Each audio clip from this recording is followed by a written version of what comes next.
Bonjour, j'espère que vous allez bien. On se retrouve pour une nouvelle vidéo consacrée à Sanofi. On démarre par un avertissement, je ne suis pas conseiller financier, cette vidéo n'a pas pour but de vous proposer un placement financier ou un quelconque conseil d'achat, mais uniquement un but pédagogique et de partage. Vous restez responsable de vos investissements. Effectivement, je parle de plafond de verre puisque depuis le mois de septembre de l'année 2022, Sanofi évolue dans un range, j'ai dessiné ici en jaune. Je parle de plafond de verre, parce qu'on est allé plusieurs fois sur le haut du range. Une première fois en avril 2022, puis en avril 2023, en octobre 2023 et un peu plus récemment en septembre 2024. Donc ce plafond est autour des 106,80 €. On a du mal à le franchir.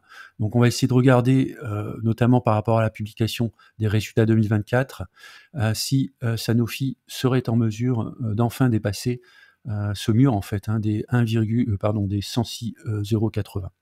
On va aller sur le site institutionnel de Sanofi, et notamment sur la partie investisseurs. Donc vous avez le lien ici, sanofi.com/fr/investisseurs, et vous avez ici les résultats du 4e trimestre de l'année 2024. Alors on va démarrer par donc des éléments business. Donc en 2024, il y a une progression du chiffre d'affaires de 11,3% à 4,5 milliards, notamment sur les 9 molécules qui ont été lancées sur le marché, et un blockbuster qui est le Beyfortus. L'un des critères pour les sociétés pharmaceutiques, c'est cette notion de blockbuster, qui est souvent une molécule qui va, une fois qu'elle est mise sur le marché, et bien générer la majorité du chiffre d'affaires de la société sur la durée d'exploitation de la molécule. Sanofi indique dans le détail le lancement de ces 9 molécules et puis le chiffre d'affaires qu'elles ont atteint. Donc on voit que Beyfortus a réalisé un peu plus d'1,7 milliard d'euros, ce qui est très contributif au chiffre d'affaires. On va noter également donc une autre molécule qui a été lancée un peu plus tôt, qui est le Dupixent, qui a dépassé la cible qui était des 13 milliards d'euros, donc elle a fait légèrement plus à 13,1 milliards d'euros. On va aller directement au chiffre d'affaires 2024, 41 milliards d'euros en progression de 11% par rapport à l'année 2023. La profitabilité brute est en hausse. Ce qu'on va regarder, c'est directement tout en bas, en fait, le bénéfice par action, lui est en baisse. Donc il y a eu très certainement des dépenses qui ont été plus fortes que prévues, ce qui n'a pas permis d'améliorer le bénéfice par action. Alors pour moi, c'est pas forcément un très bon signe, une hausse de chiffre d'affaires, mais une baisse du bénéfice par action. Vous savez que le deuxième indicateur que je regarde, généralement, c'est le free cash flow, puisque c'est à partir du free cash flow que la société va délivrer son dividende. Pour moi, Sanofi, c'est plus une action de dividende que de croissance, même si la croissance n'est pas nulle.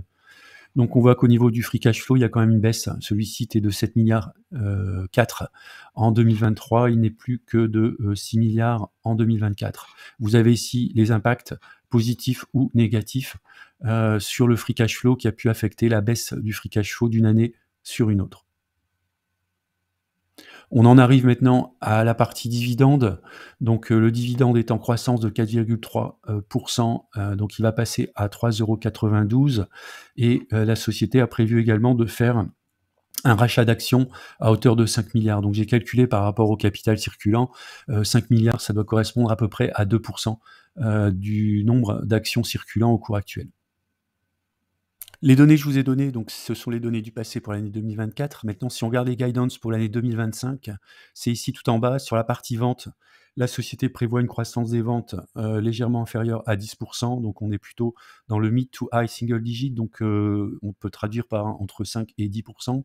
Par contre, pour le bénéfice par action, on sera plutôt dans le double digit, c'est-à-dire plus de 10%. Là-haut, ça veut dire donc qu'on serait plutôt entre 10 et globalement 12%, 13% peut-être, avant les rachats d'actions. Du point de vue graphique, avec l'analyse graphique sur le long terme, les droites de régression La croissance du modèle sur les 30 dernières années est de l'ordre de 4,76 avec un coefficient de corrélation de 0,85. Donc c'est, un cours qui a beaucoup fluctué dans les années, 90-2000, mais on peut voir ici, depuis les années, globalement, plutôt ici 2008-2010, on voit qu'elle évolue entre -1 et +1 sigma. Donc ça peut être intéressant d'avoir comme point, de repère le -1 sigma qui est à 82 €. On va le voir par la suite, c'est un point graphique, intéressant.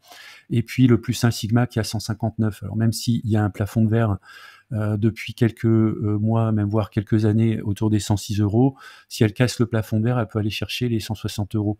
On a un cours actuel qui est de 103,76 € au moment où je tourne la vidéo, pour une valeur théorique de 114 €. Donc on a quand même un potentiel, donc de croissance sur, l'action, Sanofi, si on se réfère aux droites de régression. Maintenant, si on fait l'analyse graphique, on voit que le plafond de verre, donc on n'a pas réussi à le franchir à maintes reprises. Ici, avec les flèches rouges, on est quand même sur des niveaux relativement hauts.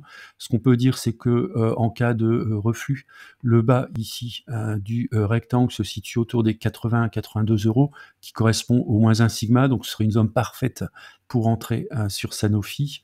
On a une droite de tendance ici et la moyenne mobile à 200 jours qui ferait que le cours, s'il retrace, sans doute, il ira pas sur ces 80-82, pourrait tout à fait s'arrêter ici sur cette conjonction qui se situe globalement entre 84 et 87-88 €, qui serait également pour moi une zone cible, en tout cas une zone d'intérêt pour rentrer sur Sanofi. Alors position et stratégie sur Sanofi. Sanofi ne fait pas partie de mon portefeuille à l'heure actuelle. Par contre, c'est une société sur laquelle je suis en swing trading. Donc pour moi, un point d'entrée, c'est l'un des points d'entrée que j'ai situé entre 82 et 85 €. Un point de sortie ou de prise de bénéfice se situerait dans la zone des 106 €, globalement entre 100 et 106 €. Donc ça donnerait un potentiel sur le swing trading de l'ordre de 25%, sans effet de levier. Alors, la croissance du modèle est de 4,76 avec un rendement à 3,79.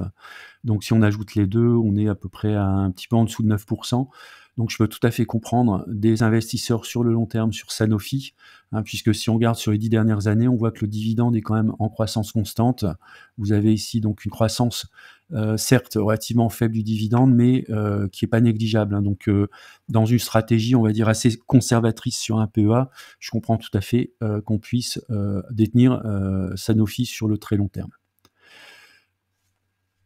Voilà, c'est la fin de la vidéo. Je vous remercie d'avoir regardé. N'hésitez pas à mettre un commentaire si vous le souhaitez. Et puis je vous dis à bientôt pour une prochaine vidéo.